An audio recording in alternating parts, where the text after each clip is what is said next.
Saudara masih bersama saya, mantan penyidik KPK Praswat Nugraha. Mas Praswat, kita lanjutkan tadi soal dialog. Mas, melihat kondisi seperti ini di mana sebelumnya setelah ditetapkan sebagai tersangka ini Hasto Kristianto dan juga PDIP ini terus bilang bahwa ya kita punya bukti dan kita akan siap untuk memberikan keterangan. Nah, menurut Anda pada hari pemeriksaan yang dilakukan oleh KPK hari ini, apakah mungkin Hasto Kristianto akan belak-belakan dalam pemeriksaan tersebut?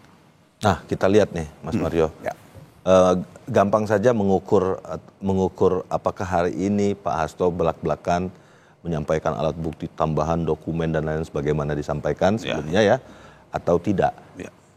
Kita lihat dari durasi pemeriksaannya nanti. Kalau misalnya durasi pemeriksaannya cepat, misalnya jam-jam ini dimulai jam 10 ya, 10 tadi.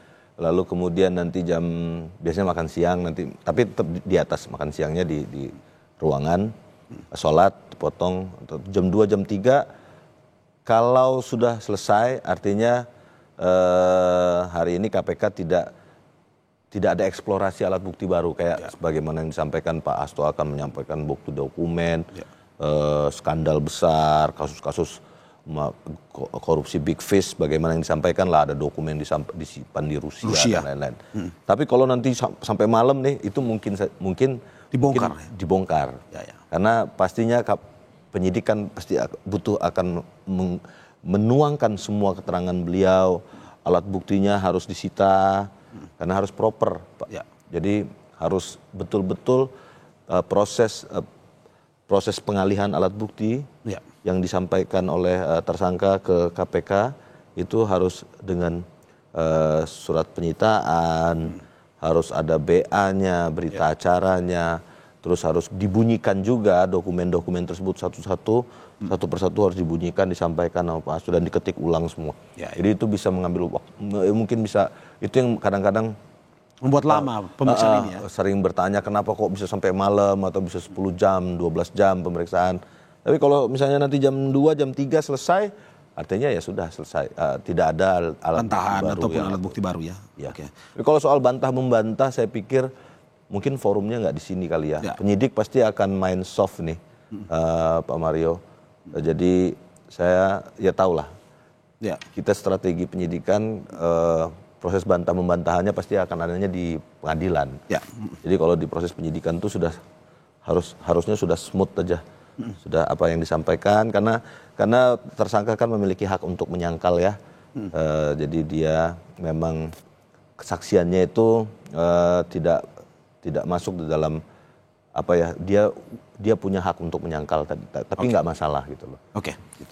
Ini terakhir Mas, bagaimana akhirnya kita bisa mengatakan atau melepaskan nuansa politis yang begitu kental dalam proses hukum yang menjerat Sekjen PDIP Hasto Kristianto ini? Apa yang harus dilakukan KPK sehingga bisa memutus persepsi orang soal politis itu? Diselesaikan secepatnya. Hari ini harus ditahan. Oke, harus ditahan berarti 20 hari penahanan 20 plus 40, lalu selesaikan, limpah ke pengadilan. Saya pikir akan selesai. Polemik ini harus diselesaikan sesegera mungkin, dan satu-satunya cara menyelesaikan polemik ini by law sesuai dengan koridor hukum ya segera melakukan proses hukumnya harus segera dieksekusi. Maksudnya terus lanjut penahanan lalu di pelimpahan ke pengadilan, proses di pengadilan, di penuntut KPK yang akan menggelar alat bukti, menyampaikan dan melakukan dakwaan lalu tuntutan, lalu hakim memutuskan, lalu bola sudah bukan di KPK lagi, Mas Mario. Jadi sudah di PN, nanti di MA atau kasasi dan lain-lain. Jadi KPK harus sesegera mungkin menyelesaikan perkara ini agar opini publik itu tidak semakin tenggelam di dalam politisasi, ada oposisi atau ada anasir-anasir lain di luar hukum terkait dengan perkara ini. Jadi selesaikan saja langsung dengan penahanan. Langsung selesaikan, ditahan, limpahkan ke pengadilan, dimulai proses dakwaan, penuntutan, selesai. Oke. Gitu.